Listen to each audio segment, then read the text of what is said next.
So now management analysis. If a stock is financially good, business wise it is great, valuation wise also we found that the company is available at very attractive levels, but if the management is not good, I have been repeating this multiple times, they will find n number of ways to outsmart retail investors, and we will see live examples. So why good management is the most essential? We have already told that because a bad management can siphon off all the benefits of a good business. So let's take an example of a good business. This is an example of a good business. With increasing sales at 17%, increasing operating profits at 35%, increasing net profit after tax at say 53%. So company is debt free, there is no debt, and now it is accumulating cash. These are the kind of numbers which look very attractive. So we believe that this is an investment worthy candidate. So it's not only us retail investors, large corporates also look for such opportunities. So there is this one company, HIM Group, which in July 2013 bought majority stake at 21 crore. So this is July 2013, FY14 is running. So at the end of FY14, everything is fine. Operating margin is still good. Sales growth is again of around 20%. Net profit margin is good. But suddenly the cash is gone. The 6 crore cash which was there is now only 1 crore. Now comes application of the concept which we learned earlier. Developing the story, reverse engineering from the numbers which are presented. Fund flow analysis. So when we do fund flow analysis, then we realize in this company that reserves and surplus of increase which is 4.5 crore and the cash which was there from 6 crore to 1 crore, this 5 crore of cash, all these cash inflow has been utilized to do a cash outflow of around 10 crore in long-term loans and advance. So cash which was accumulated from past profits plus the profit of this year, 5 crore plus 4.5 crore, 9.5 crore put together has been given as long-term loans and advances. Long-term loans and advances to whom? Again, read each and every line of the annual report. You will find a section called related party transactions. Like somebody asked, should we go through each and every line or there are major sections? Now in management analysis, we will find multiple such cases where few lines hidden between multiple things could really give us such information which finally led to a very insightful conclusion about the management behavior. So in this case, where this money went, that is part of related party section. In related party section, we see that HIM Technoforge Limited, this is annual report of Gujarat Automotive Gears, and Gujarat Automotive Gears is saying that with a related party which is HIM Technoforge, we have given intercorporate deposit of around 9 crore. So who is HIM Technoforge? Majority shareholder. So effectively majority shareholder has made this company give a loan to himself of 9 crore which was funded by profits of current year 4.5 crore and utilizing existing cash which was 6 crore. This was FY 2014. We thought this might be a one-time phenomena. He might have needed money because of any reason. Next year, 2015, that 9 crore has increased to 17 crore. So 8 crore additional loan has been given, and we saw profit every year is around 4.5 crore. Whatever money is there is being taken out, nothing is getting invested into fixed assets, so there is no point of profits increasing. And whatever cash was there has already been taken out last year. So profits is 4.5 crore, but money given is 8 crore. So balance 3-4 crore, it needs to be funded from somewhere. And we know there are only two additional sources, either equity or debt. Again, fund flow analysis. So we see 4.5 crore worth of profits for current year and additional debt of around 4.7 crore. So put together 9 crore, out of that 9 crore, 8 crore has been given as additional long-term loans and advances. That's how fund flow analysis become essential for us to understand what is the way in which promoter management is treating this company. What is the place of this company in their overall strategy. So here, since last 2 years, we are seeing the place of the role of this company is to extract cash. First year 9 crore, next year additional 8 crore. This is FY15. Come FY16, so that 17 crore has now increased to 25.5 crore. So first year 9 crore taken out, next year 8 crore taken out, this year additional 8.5 crore taken out. Story of last year repeats, profit is only 4.5 crore, from where to get additional money? Debt.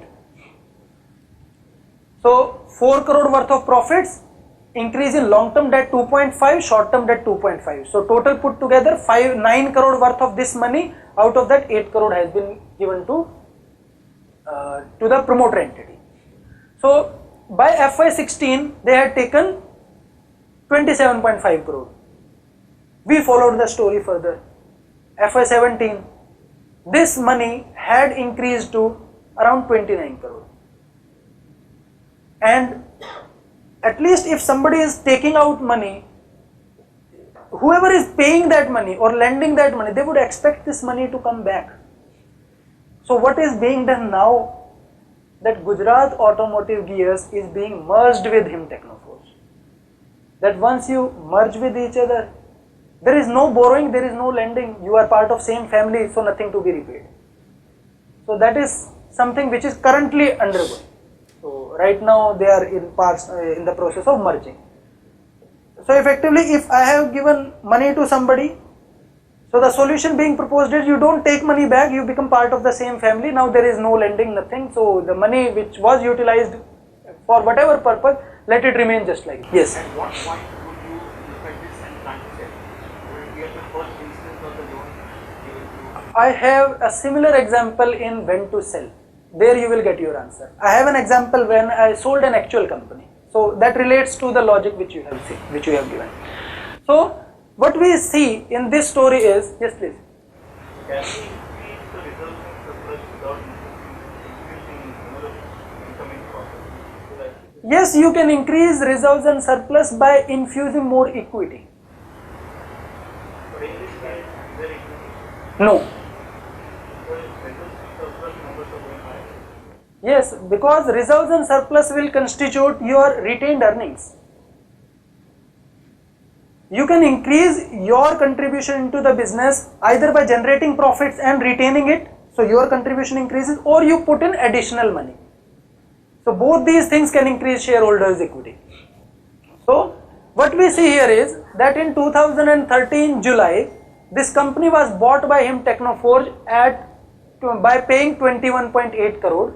By 2016, it has already taken out 25.5 crore. And this 25.5 crore, effectively Gujarat Automotive Gears has funded its own acquisition. It was acquired for 21, yes please. This profit possible because this was something like national warranties. Yes, it is legally okay if shareholders, they vote and shareholders decide that this money which is belonging to us in form of this company, we want to give it to some related party. So there has to be some voting, some provisions which need to be followed, and if shareholders decide to give it, so then it is legal. It is not illegal. The only thing is who decides. Promoter equity is 55%. And most of the times what we have seen is majority of the shareholders, even though they get classified as public shareholders, they are person in concert of the promoters. Many a times you would find that when such kind of decisions are executed, go back 2-3 years and try to see what are the resolutions being proposed in the AGM to be put to vote to shareholders. All these things would be properly disclosed that this is something which we plan to do. So we seek shareholders' approval, and all these things they get approved. Minority shareholders, they are really minority. So it happened that in one case I did not like a proposal and I voted against it, and the proposal was passed finally with 99.98% some votes, because I was 0.0002 something percent.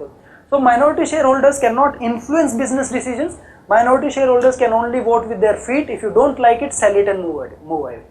So here in this case, 21 crore invested, 25 crore taken out, and this 25 crore is past profit which was existing cash. Around 3 years, every year's profit was taken out, around 11 crore, and then the debt of around 9.5 crore which would be paid from future profits. So if a over smart management takes control of the company, they can spoil past, present and future everything. So what is the main lesson here? Management stands between the fruits of the business and the shareholder. If that intervening filter is not thinking about minority shareholders, whatever good be the business, whatever good be the financials, fruits will not come to the retail shareholder. So this, when we realized such kind of actions being taken by promoter managements, etc., our entire philosophy of investing into stocks changed. From that point, business analysis, financial analysis took a back seat. Management analysis took the front seat. However good the business be, if management wants you, nobody will get anything. We saw a live case here. Now this is defining the problem. So what is the solution? So how to find a good management or avoid a bad management? So the first step is check the background. And by background, let's take an example. This is a company, Brooks Laboratories Limited, which has got similar parameters. Like sales are increasing, profits are increasing at a good pace, company is accumulating cash. But when you try to find out more about the promoters, first thing or first source which we go to is Google. So put the name of the company and certain keywords like fraud, SEBI, issues, disputes, etc. If anything is hidden anywhere in public sources, Google will give it to you.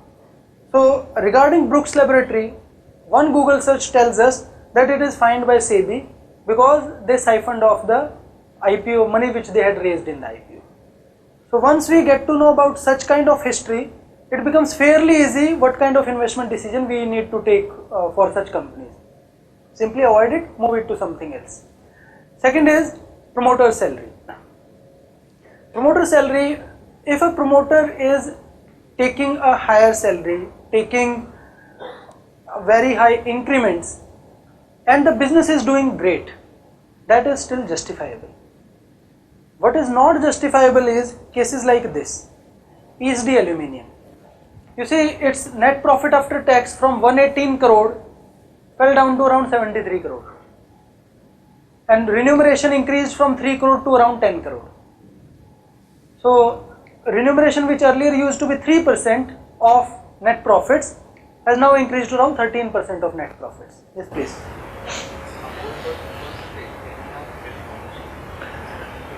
Yes, there are guidelines in the Companies Act that all the directors put together should not take more than 11% of the profit. They do some adjustments as per their act, and then they arrive at, if all the directors put together they are taking more than 11%, then they need to take permission from shareholders and from central government.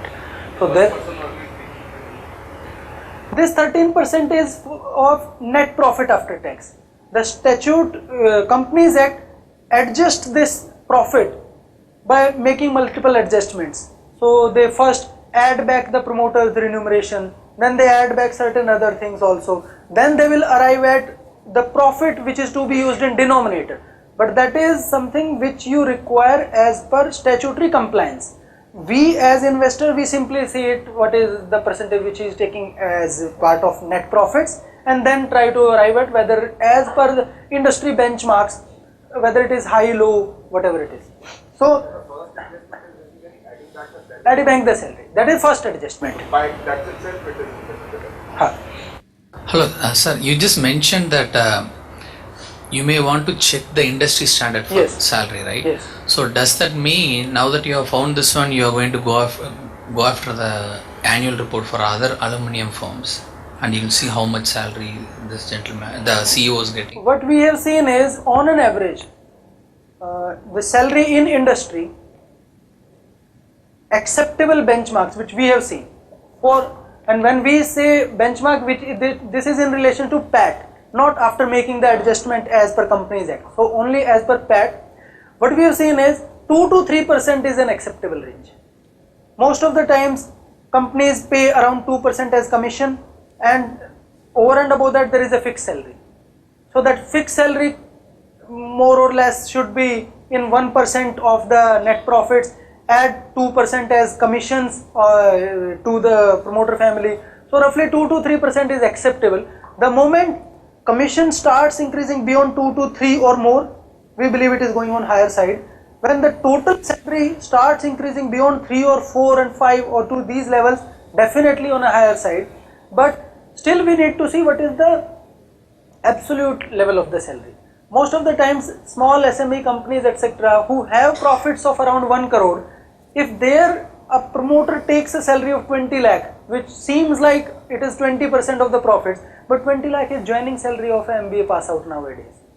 So if somebody has to survive in Bombay, hardly he would be able to make ends meet in 20 lakhs. So absolute amount also needs to be taken care of, and also that 2 or 3%, if a company has got profits of 10,000 crore, would a salary of 200 crore or 300 crore would suffice? Even there you need to take a call. Case to case basis you need to take decision whether a company CEO deserves a salary of 200 crore or 300 crore despite it being in the range of 2% or 3%. So case to case call needs to be taken, but more or less we believe within 2 to 3% if the promoter director's CEO is taking the salary, it's within the acceptable range. But when you see profits are going down and salary is increasing, it means the concerned person is looking at the company only as a source to enrich himself instead of adding value to the company. So this company, I have shown history only till 2013 because I came across this company in September 2013, and this was the parameter because of which we decided to not invest in it, invest against it, something of that sort. Not to go short, but we avoided this company. So in 2017, if you compare from 2013 to 17 now, since last 10 quarters, it's making losses. Debt has almost doubled from around 380 crore to now around 680 crore. On top of it, the promoter is still taking around 6-7 crore worth of salary. So there when we feel that the interests of the management and the interest of the business, they are not aligned with each other. So these are the cases where we try to avoid to invest in such companies or bring these companies in our portfolio. Next is related party transaction. In related party transactions, we have seen enough about related party transactions when we saw Gujarat Automotive Gears, how that's one section tells us how money is being taken out from one company. There are other cases also in sections apart from related party transaction section, which is this one, where you disclose the salary being given to the relatives of the promoters. So this is one company, Ruchira Papers Limited. Ruchira Papers Limited is founded by 3 guys, Subhash Chandra Agarwal, Subhash Chandra Garg, Umesh Chandra Garg and Jatinder Singh. So these are their 8 relatives where age ranges from 29 years to 69 years. Their experience ranges from 7 years to 23 years. And when we saw the salary being drawn by these 8 guys, same, exactly 36.22 lakh.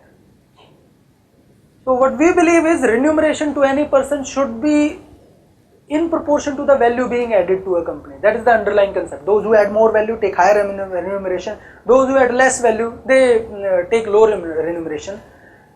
We fail to understand how it can be assessed that a person with 7 years of experience and a person with 23 years of experience is adding the same value. Some difference has to be there, at least 1 rupee, 2 rupee. It can't be exactly same to the decimal. So that was one point. When we check the increments, so this year everybody is earning 36 lakh, last year everybody was earning around 29 lakhs. So it is same increment. That was second. Third, you see the boxed case, senior vice president CSR getting salary of around 36 lakh, and in this year the CSR spending was only 7.4 lakh. So that was another thing which was quite surprising to us. So all these things you will get to know only when you read different sections one by one, line by line. You don't know which particular section will give you what kind of intention of the management towards the company. Here it seems that the company is being used as a source of pocket money to all these people. Or the promoter might be simply employing people in the company to take money out of the company in the form of salary to those 8 or 10 people. So you have 10 employees, employ all of them, 35 lakh each. So at the end of the day, every year 3.5 crore you take out of the company. Then warrants. Warrants is something which is quite an interesting case. Warrants are like call options. In warrants, you enter into a contract with the company that after so and or within so and so period, whatever is the price agreed today, the company will issue new shares at the today's agreed price, whatever be the market price of shares in future. So in warrants, the period usually is 18 months. So today the allottee to the warrants enters an agreement with the company that within next 18 months, whatever the price we decide today, there is a formula related to determine that price, that whatever is the price agreed today, within 18 months, I will come to you when I want and I'll ask you to issue me these number of shares at the price which we are agreeing today, irrespective of whatever be the price in future. So if we agree on price of rupees 10 per share today, even if after one year the stock price has risen to 100, I'll still get shares at rupees 10. And what do I give in lieu of such an entering into such an agreement? 25% of upfront payment. So out of those 10 rupees, 2.5 rupees per share deposited with the company today. If within next 18 months the allottee doesn't come to get those shares, the 25% is forfeited. But you would appreciate that the person will come with balance 7.5 rupees only when on the overall transaction he is making money. If after 1 year, 1.5 years, the share price itself is 5 rupees, the person would be economically fool to pay additional 7.5 rupees to the company and then get shares at the total cost of 10 rupees, whereas he can buy those many shares from the market at 5 rupees. So warrants, this is the basic structure in which they operate. Now comes the reasons why warrants are most of the times they are allotted to private parties. These private parties, they include promoters as well or other large shareholders where the companies need to raise money and they are not finding, the logic which is given is that they are not finding enough people to give them money as a loan, etc., where they can pay interest and repay the loan. That's why they need to enter into such arrangements where 25% money they get upfront and then balance 75% later on, and the other person takes the risk of recovering that money, this 25% which is paid initially, through whether stock price movement goes into a favorable direction or not. So how these kind of transactions are used by different promoters, we will see a live example here. The example is Indocount Industries. Indocount Industries, in their extraordinary general meeting in September 2013, decided to allot 29 lakh shares at 17 rupees to the promoters. This was rupee 10 face value share. Later on the share was subdivided into 2 rupee face value share. So number of shares became 5 times and the stock price declined by 1/5. So this 29 lakh shares, they became 1.44 crore and 17.25 rupees the exercise price, it became 3.45 rupees. So for further discussion we will have these numbers in mind: 3.45 cost of each share and 1.44 crore total shares. And the company allotted after 15 months in December 2014 these 1.44 crore shares to promoters. Now let's see how the story unfolds. In September 2013, EGM, promoters pay 25% and get this, enter into this contract. So get these warrants. The total value 3.45 rupees into 1.44 crore is roughly 5 crore. So out of 5 crore, 25%, which was 1.25 crore, was given to the company. Saying the logic that the logic which is given to pass on such transactions or to sell these transactions to shareholders is that the company needs this money. So the amount 1.25 crore, let's see what is the worth of this amount for this company.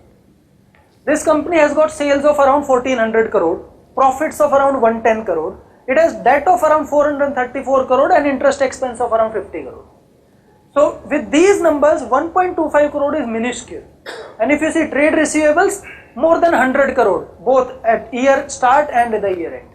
If you have got customers who owe you 125, 160 crore, and you are in a dire situation that you need 1.25 crore urgently, you make them a phone call, anybody will arrange this money for you. Because they have been doing business with you for long. What the share price is? We'll come to that. So currently this is currently the shares got allotted at 3.45 in September. In September the share price was roughly around the same, I guess, and just a moment, at the time of allotment the share price was around 5 rupees, I guess, at the time of when they paid this 25 rupees. I need to check that. Let me just see if I have written it here. No, I think that part I have written. But we have analyzed this company in on our website. There we have captured the share price on the date of allotment, on the date of this September 13th, when they paid 25%. So what happens? They convert it after 15 months. After 15 months, they come and say, this is the balance 75%. So whatever 5 crore we had to pay, 1.25 crore we had paid initially, this is balance 3.75 crore. Now you give us the shares. So those shares were given. On this date, the share price was 60 rupees. So the shares which were allotted at 3.45 rupees each share, now the share price was around 60 rupees. This is December, leading to a gain of around 81 crore. Now, why do we say that warrants are insider trading to perfection? Because if you see, in December the warrants were exercised, and immediately next quarter, 31st March, the company came out of CDR, that we have exited CDR 4 years ahead of schedule. What is CDR? CDR is corporate debt restructuring. When a company faces trouble repaying debt, then all the lenders put together, they come across on a common platform, and they try to find out ways to revive the company, in the sense they give certain relaxation in their terms, interest terms, repayment terms. They put certain restrictions on the promoters, that you will not take salary higher than this, you will not take dividends, you will have to compromise on this. Earlier, if they have not given personal guarantee, now they ask for personal guarantee, etc. Because lenders are doing a favor to the company, and promoters are restricted in their actions which they can do with the company under CDR. So this is an arrangement between promoters or the management and the lenders to arrive at a common solution to relax the repayment term so that the company can survive. So they had faced loss of around 150 crore in derivative transactions in 2008. In 2008, they had to face this condition of entering corporate debt restructuring. Now after 7 years, from 2008 to 2015, now they have come out of corporate debt restructuring. It means all those restrictions are now gone, and it also tells the market that the company has successfully come out of a troubled phase, bad phase, and now it is as normal a company as any other company which never faced any trouble. So the moment such positive news comes into the market, we will see what happened to the stock price, what kind of reactions the market gives to the stock. Let us see. So this was the date of exercise, December 2015. Next quarter, they came out of CDR, and within around 9-10 months, in February 2016, the stock price touched down to 50 rupees.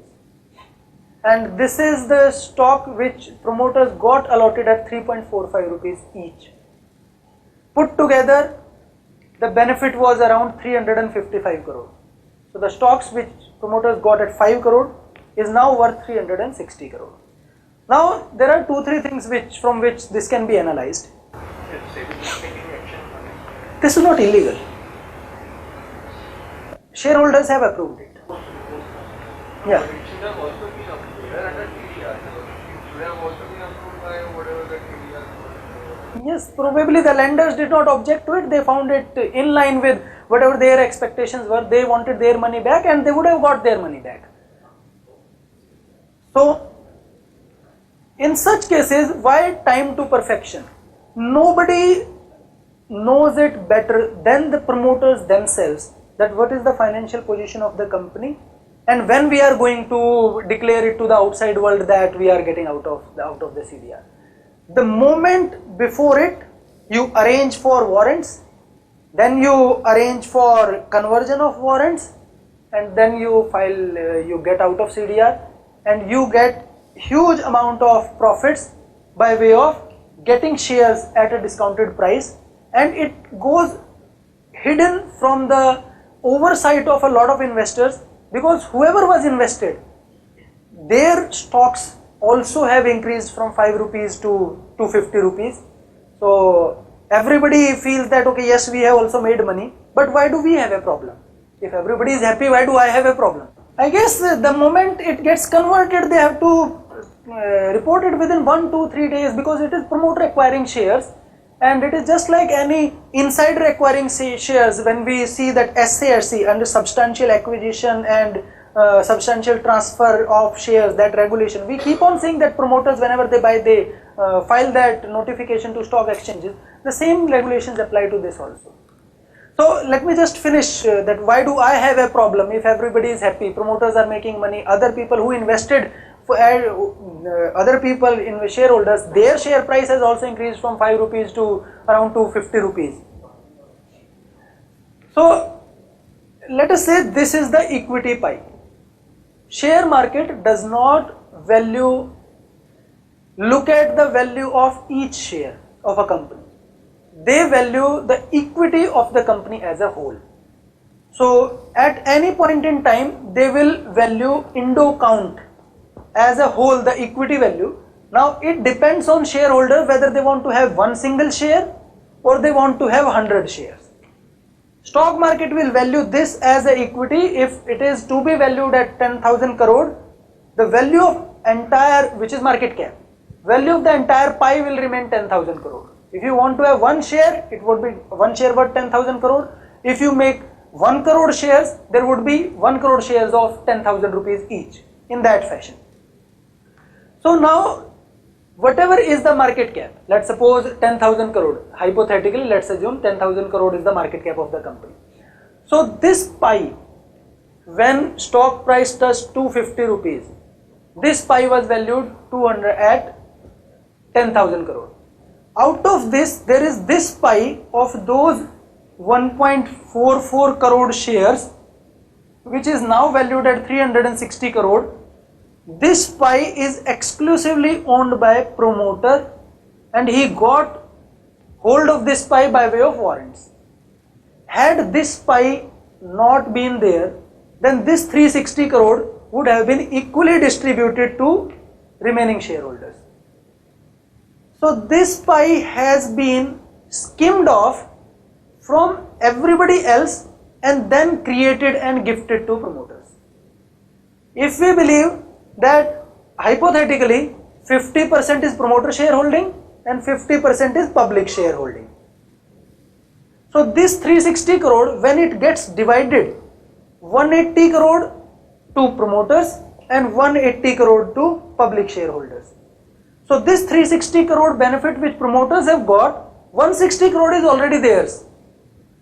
The problem which we have is this 180 crore getting shifted from public shareholders to promoters. This is the problem. Even though we see that share price has increased from 5 to 250, because company which faced troubles in 2008 is now out of it, all restrictions removed, etc., etc. Why do we see calamity in an opportunity? Because the intention behind such statements the intention behind such actions, they do not leave a good taste about the attitude of a person towards minority shareholders. Then the price reduced. So price will keep on changing because of multiple other reasons also. But this is the reason because of which we do not appreciate warrants. Yes, sir. People who do it in a way where it is genuinely required by the company and because the promoter wants to. Warrant, because it is a conditional money infusion. We have not seen any case where somebody genuinely wants to invest money and then put a condition. It could be flipped also, that every time a promoter is buying a warrant, it means that the share price might go up in the near future. Yes. This is the common query which we get. Now it depends upon what kind of person or promoter you want to get associated with. So if somebody is smart, he would find 10 other ways to outsmart retail shareholders. So it all depends on what you are comfortable with. So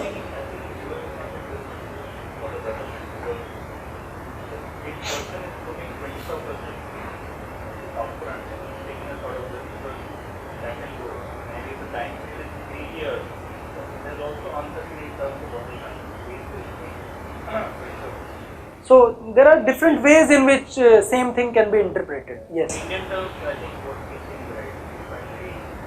And more so when promoters they start putting these conditions, then we realize that promoters are looking at the company and themselves as two different units. What we have realized in peaceful investing, that we only make money when promoter and company is one and the same. Promoter is so much attached to the company that for him making the company as a better value adding unit to shareholders is the sole motto of the life.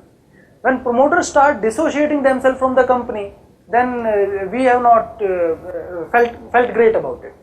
So now this is related to warrants. Warrants are there. Yes, please.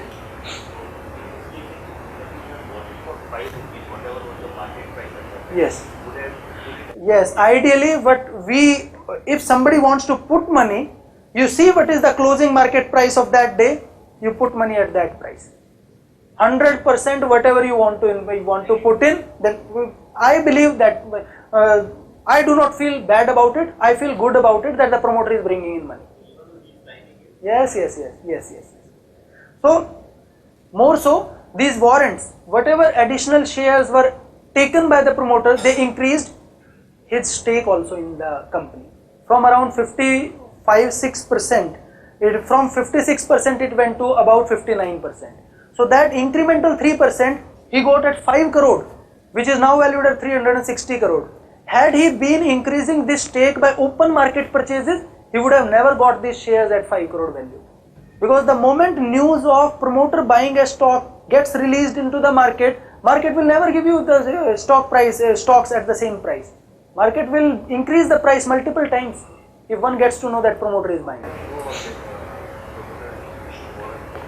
They are all approved by shareholders in AGMs. So you go 1 or 2 years back, you will find that such and such kind of things were proposed to shareholders and it was voted and passed by shareholders. Yes.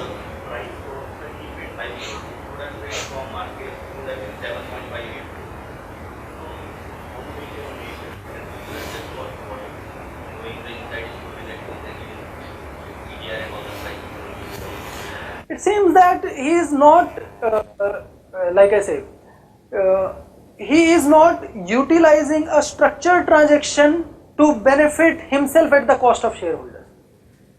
Like if I have to put in more money, what would be the benchmark which I would have? Closing market price. Put whatever money you want to put it at closing market price. Actually, the play is when the warrants are allotted. Yes. It is allotted at the average of the closing market price. Closing of allotment of warrants. for previous 6 months. Yeah. So now comes management focused on share price. This is one case, DCB Bank. It is there in the book also. So DCB Bank, Motilal Oswal comes with a study saying that it has got the potential of becoming a 100-bagger. That currently it is 29 billion, 2900 is the market cap, 2900 crore, and it has potential of becoming 100x, it means from 2900 crore it can become a 2,90,000 crore market cap company. So this is the confidence in December 2014.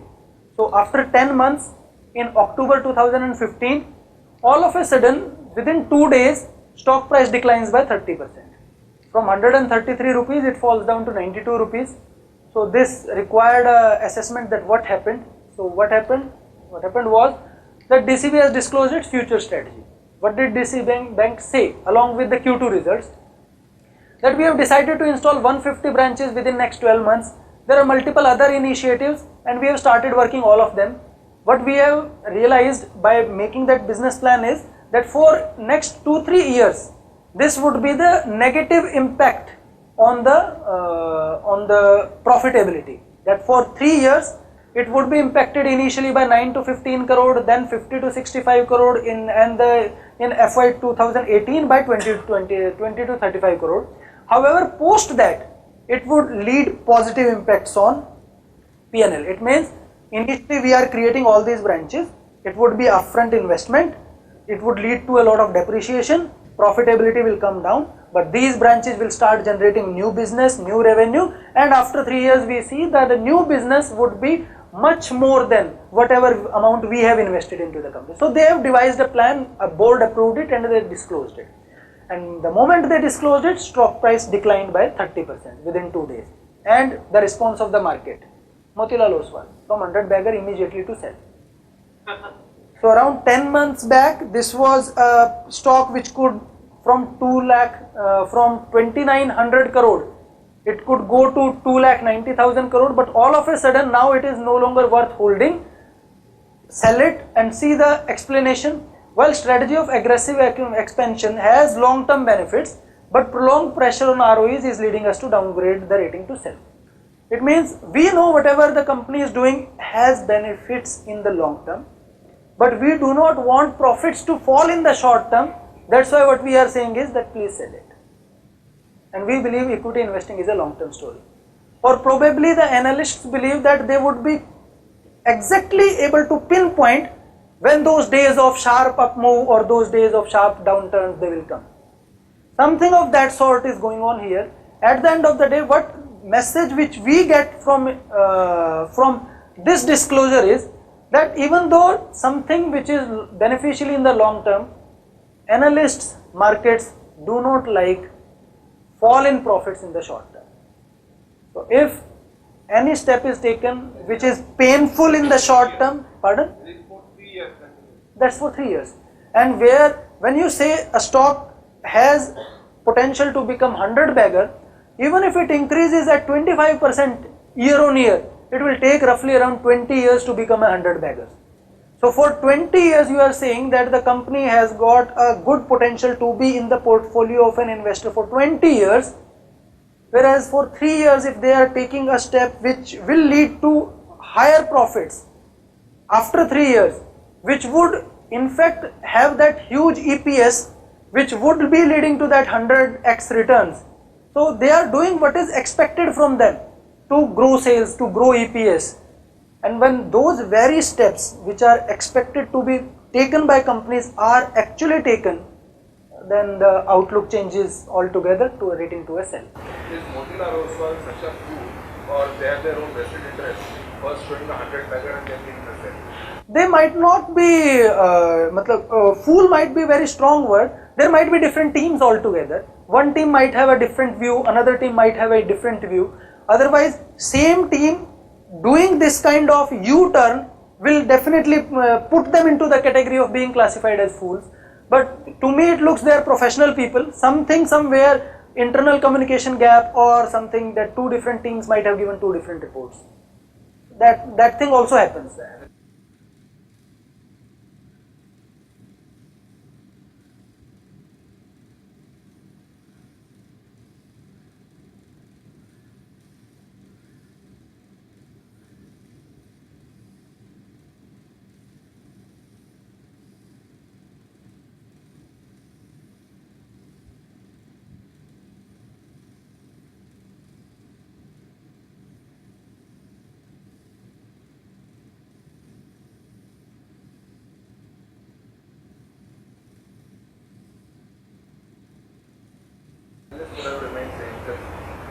senior would have remained the same. The other person who's analyzing, who's committing would have remained the same.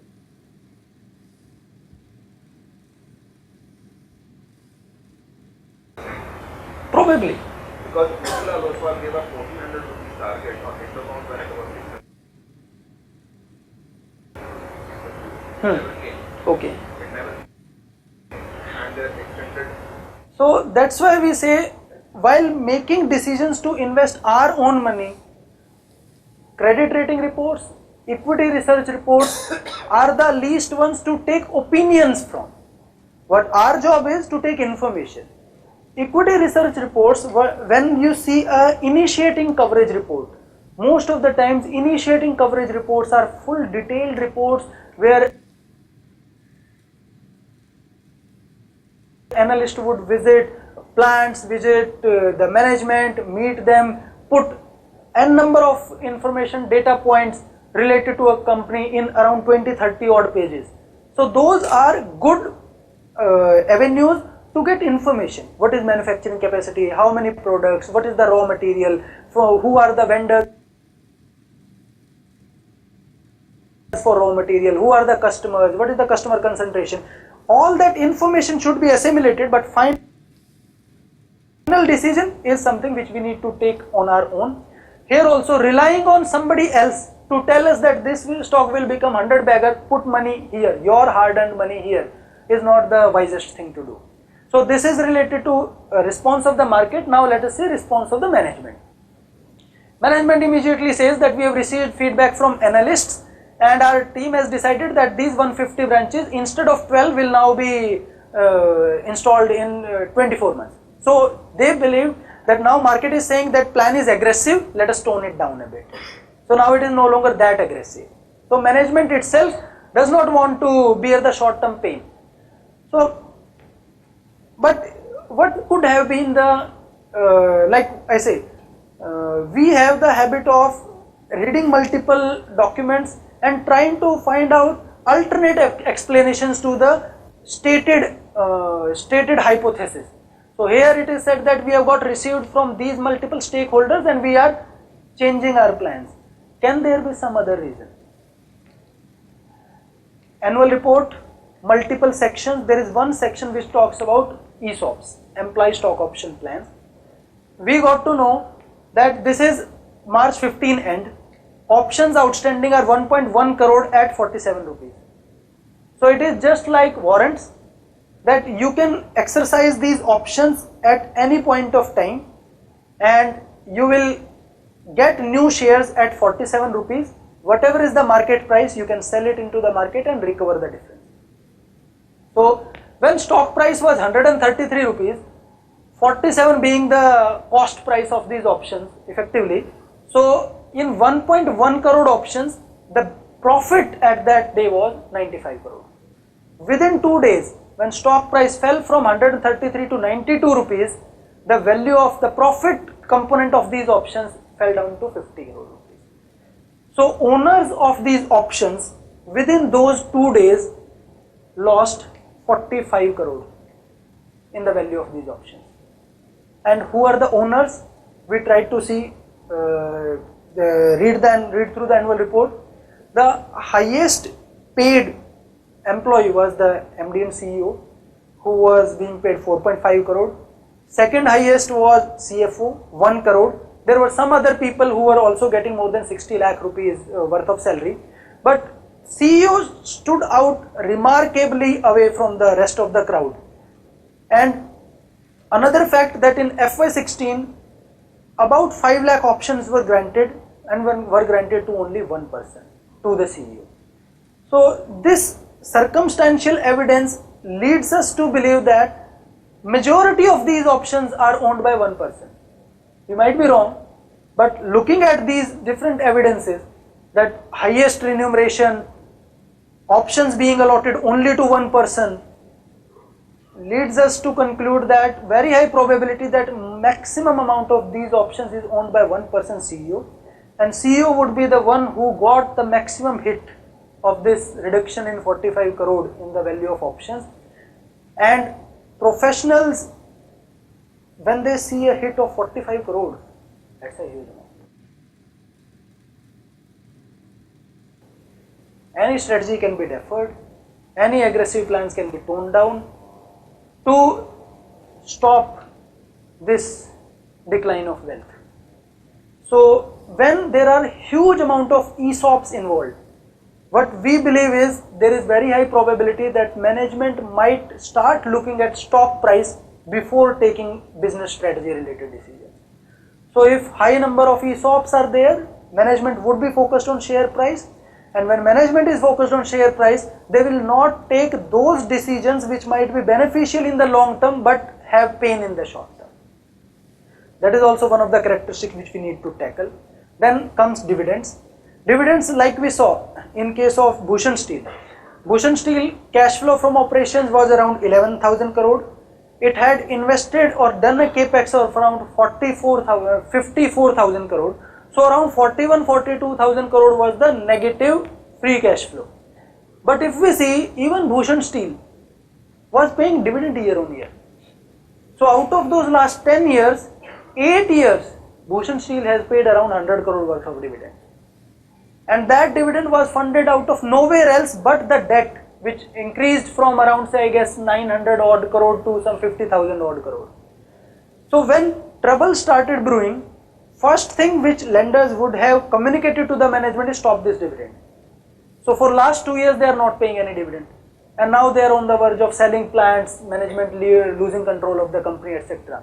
So if we are invested into a company based on comfort of dividend yield, where dividend is being funded out of debt, because the company has got a negative free cash flow, then first point to be raised there is, do not take any comfort of that dividend yield, because that dividend will be stopped the first day when lenders they sense any trouble.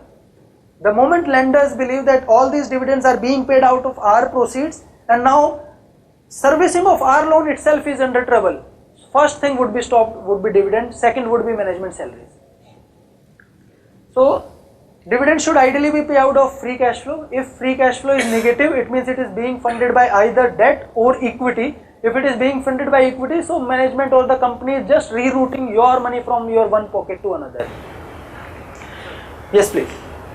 Free cash flow, do we not also use money spent on operations? Money spent of operations is already removed, because when we saw that cash flow from operations is effectively profit from operations.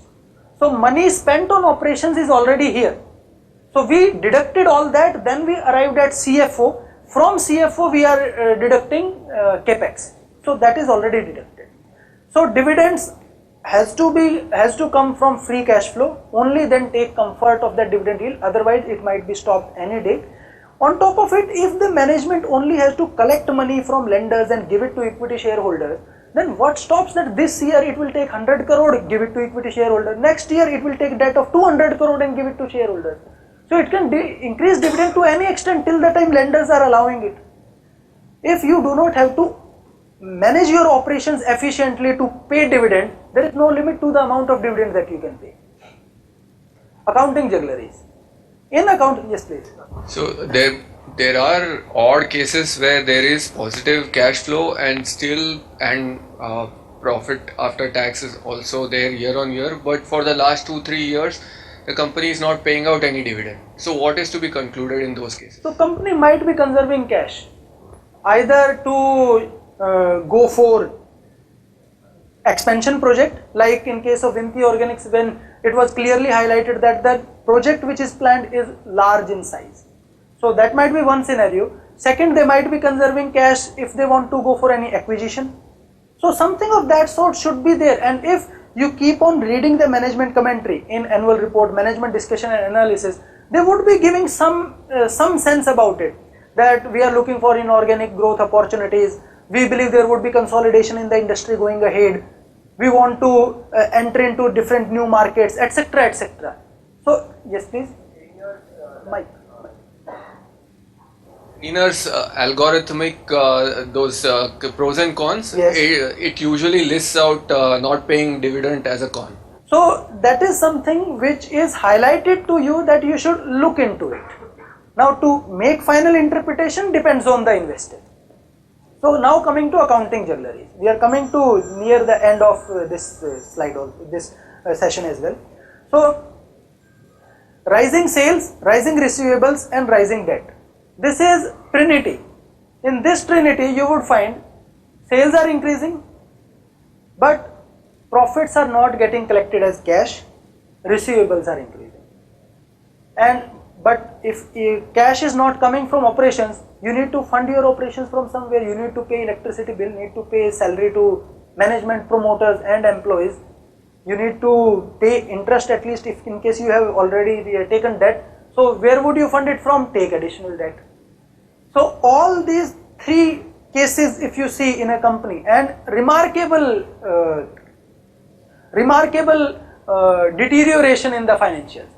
So anyway, if a company is growing, if from 100 crore sales are growing to 200 crore, even if receivables days are same, receivables will double.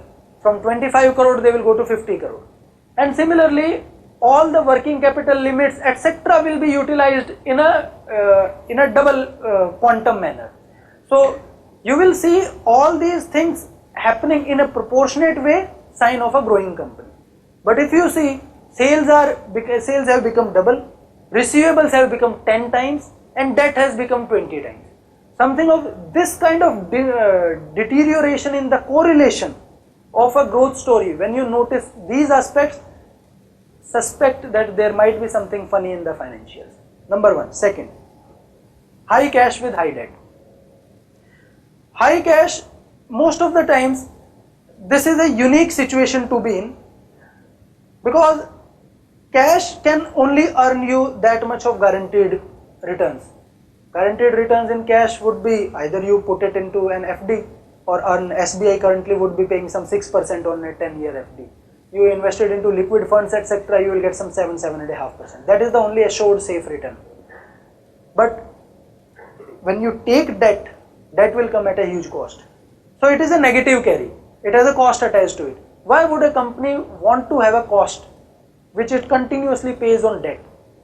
Either if the company is looking for acquisition, that if you have money ready with you, the potential seller is expected to look at you favorably.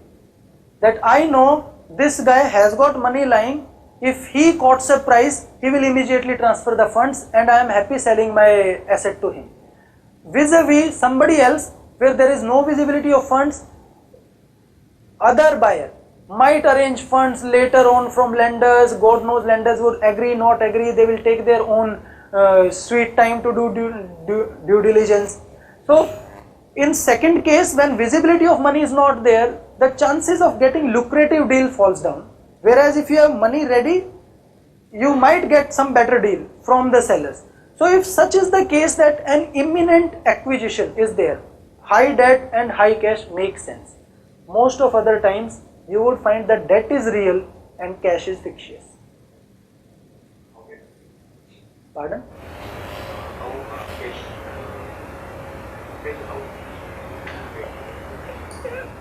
Cash can be fake, like case of Satyam, where you will show FD receipts and actually there is no FD.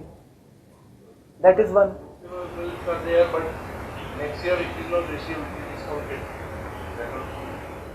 Yes, probably. If there is, you have got receivables discounting, you have got money today and tomorrow those receivables are not received by the bank, they will ask money back from you. Ultimately, I don't know that you are the one who is taking the risk. Yes. So what we have seen is, if there is any impending acquisition, this situation makes sense. Otherwise, it is a risky situation to be in. Third is serial acquisition.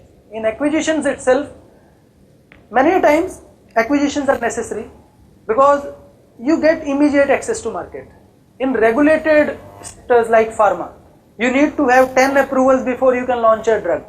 If you go and set up a company in the foreign location now, it might take you 1 year to get all the approvals and then you would be able to bring your product to that new geography. Instead, if you buy a company, the moment that company comes into your name, you can, which has approvals already. If you buy such a company in foreign location, you can immediately launch your product. But such kind of acquisition, whether they are these acquisitions are being looked at in a manner to grow the business or with some other intentions, you will get to know by looking at behavior of past acquisitions. If you see a company acquired some company in a location in 10 years, and now that company is a substantial contributor to the business revenue, sales revenue currently, and company has history of acquiring companies and nurturing them and making them good revenue generators. It means company has got good business strategy around it. But if you see a company acquires a company this year, sells it the next year. Within the same geography, later on that year acquires another company, 2 years back sells it back to the owner from where it was acquired. These kind of transactions where company deals or company becomes a trader of companies, those are the times where one should be worried. Because whenever you acquire a company and financials of two companies are merged, there are so many assumptions which go into preparing merged financials that it becomes difficult to compare the financials of the merged entity with two standalone entities. And because of those assumptions, the comparison becomes so difficult that to find out those red flags of accounting manipulations becomes difficult. And the moment oversmart promoters get a habit of this, they go for serial acquisition year after year. That's why it is a case that in serial acquisitions for years altogether, accounting manipulations they go undetected. Then one day when finally the cookie crumbles. You could see an attempt in case of Satyam when they tried to merge a real estate entity with themselves. That was one such attempt, because once the two companies merge, so many assumptions, so many different revenue recognition practices, etc. they come into the play, that finally nobody would be able to make good sense of the final position of the merged entity vis-a-vis two standalone entities. So financial shenanigans or accounting juggleries, there can be 10 other aspects which can be looked at, but these three, if we are able to take care of, we would be able to avoid almost 80 to 90% of the cases where management might play around with numbers to fool investors. Then it is competence. With competence, we do not mean educational qualifications, we mean project execution. So if you see that there is a company which over frequent intervals have, if the management has continuously kept on increasing capacity, that tells a lot of things about them. Number one, they know how to execute projects. Buy land, bring machinery, create it. More so, it tells that they know how to sell incremental capacity. They know how to generate sales. They know how to assess demand of their product. A lot of things tells you, it tells just by sheer history of adding or increasing capacity within continuous intervals. So that is part one. Second thing, even in this kind of expansion plans, when you read history of last 10 years and you see signs like company is continuously delaying the start date. That initially it was said that we will complete this plant in 18 months, now because of something 24 months, 36 months, 48 months. There have been cases where projects are lingering since last 7-8 years altogether.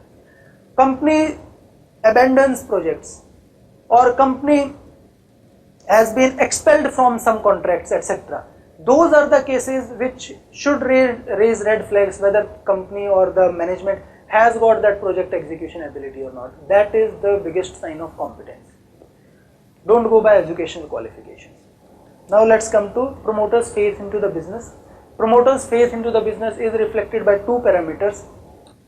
One is shareholding, and in shareholding it is the trend of shareholding. So if you believe rising shareholding, faith in the business is there, but declining shareholding should be taken with a pinch of salt, because most of the times in the promoters, the company's share is the biggest wealth which they have. So if they themselves have to make a large expenditure, maybe daughter's marriage, children's foreign education, etc., or because of another buying a home, etc. So in those cases, this is the only asset which they have and they need to sell it. Nobody would be keeping large amount of cash at home. If the cash is there, they would deploy it into the business. But there also we believe dilution to the extent of 5% seems okay. Beyond 5% is significant amount of dilution. We should reassess where is the money which is being raised by selling these shares is being utilized? Is it that the promoter is looking at some other businesses?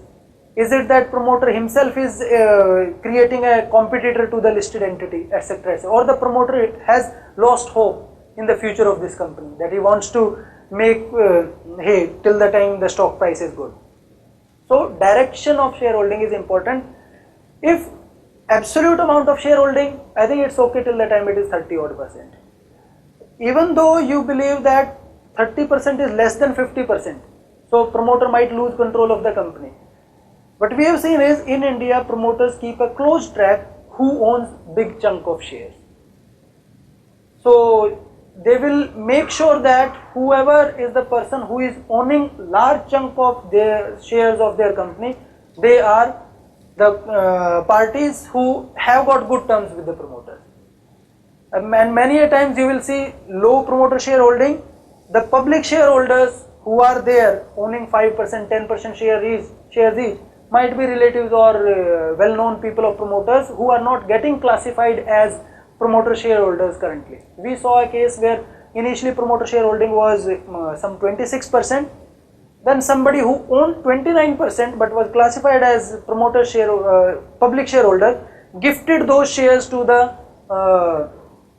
daughter-in-law of the promoter, and later on the promoter shareholding increased to 53%. So the person who owned that large chunk was in fact a family member or very good friend, was not classified as promoter shareholder.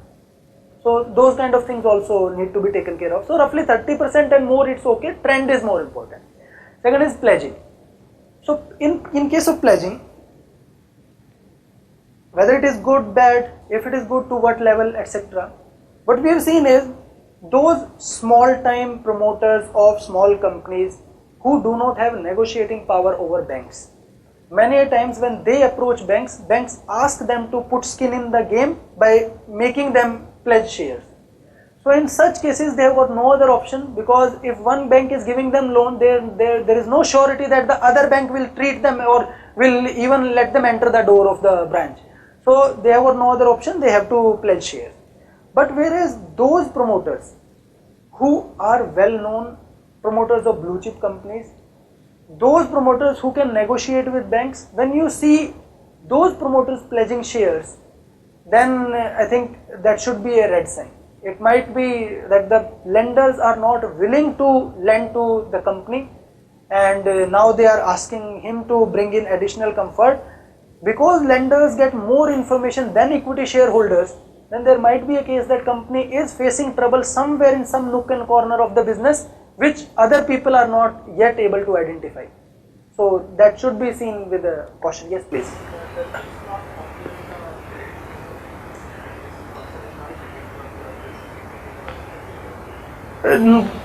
Being not credit worthy is that it is rated D.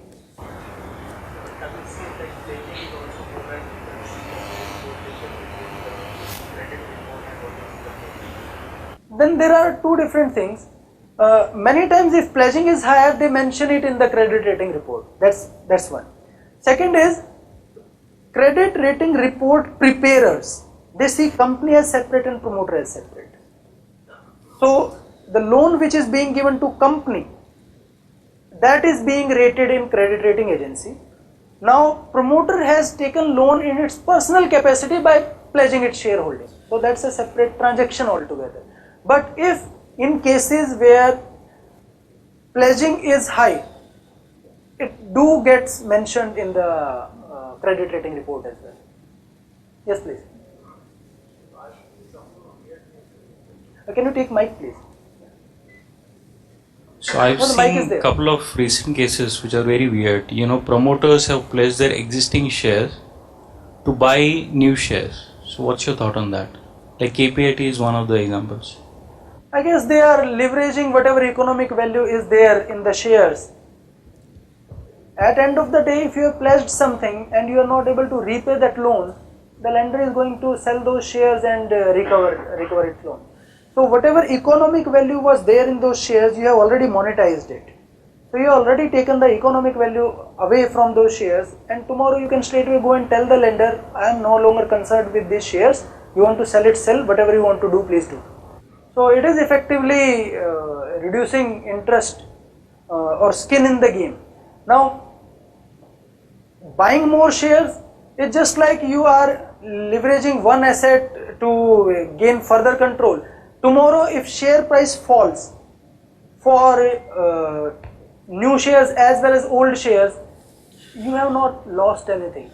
Anyway, you did not put your own money from your pocket. You have only taken loan. The lender is carrying the risk, and at that risk, you are buying new shares. You are increasing your stake, but the risk is being taken by the lenders. So if stock price rises, everybody is happy. You have got more shares, and the lender has got more cover. So maybe from 100 crore shares, 100 crore worth of shares, he has given loan of 50 crore. Tomorrow, if share price doubles, so value of shares is 200 crore, loan is still 50 crore. You can go to him and ask for more shares and buy further shares probably. So this is related to pledging of shares. Okay. So, related to promoter track record, is there a website? I'll just ask your permission, because now I guess a lot of people would be feeling that now is the time to leave, because somebody might have to catch flights, might need to take cab or train back home. So let me finish the agenda. We'll take all the questions in the dedicated Q&A session, and we will try to answer all these questions. So let me just finish the agenda. It will take around 15-20 more minutes, I guess. Within 15-20 minutes it should be over. So one was promoter shareholding, second was management succession plan. If somebody is bringing their second generation into the company, that shows commitment, because promoters do not jeopardize future of their children if they themselves do not have faith into the company. So promoters bringing in second generation gives us a lot of comfort, but then we need to see that these people whose name are there in the annual report as next generation, what is the arrangement? Are they adding any value, or it is just like Ruchira papers that put 8 employees, equal salary and take money out from the company? That is something which we need to differentiate, that whether these are token names or they are people actually adding value. Then it becomes a quest about whether promoter family should own the control or it is professionals that should own the control. What we have seen is professionals, they have got shifting liabilities, 90-day notice period, and the professional person would show equal commitment and liability to the competitor. Whereas promoters and the family members, the continuity is there, the stickiness is there with the company. We rarely see that a family member leaving this company and joining the competitor. So the continuity in management is there. So what we have done, what we believe is that in Indian context, what works best is that the final decision making authority should be with the promoter, who should bring continuity in the management, in the leadership, who should be assisted by different professionals who bring in fresh knowledge from industry, more competence, maybe higher intelligence or different kind of new experiences, etc. So a promoter or a family member at the top assisted by professionals, what we have seen works best in Indian industry. So now coming to key takeaways. These are the 9 aspects which we analyze while doing management assessment. If somebody scores positive on all of them, perfectly fine. But we would say absence of negatives on these parameters should also be taken as positive. If somebody has not issued warrants, well,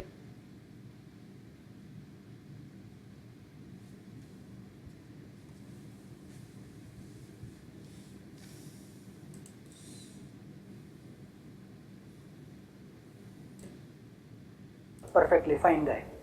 If there is nothing positive, nothing negative on Google about somebody, he might be a small fellow, hasn't done anything which warrants a news article, etc. on him, perfectly fine.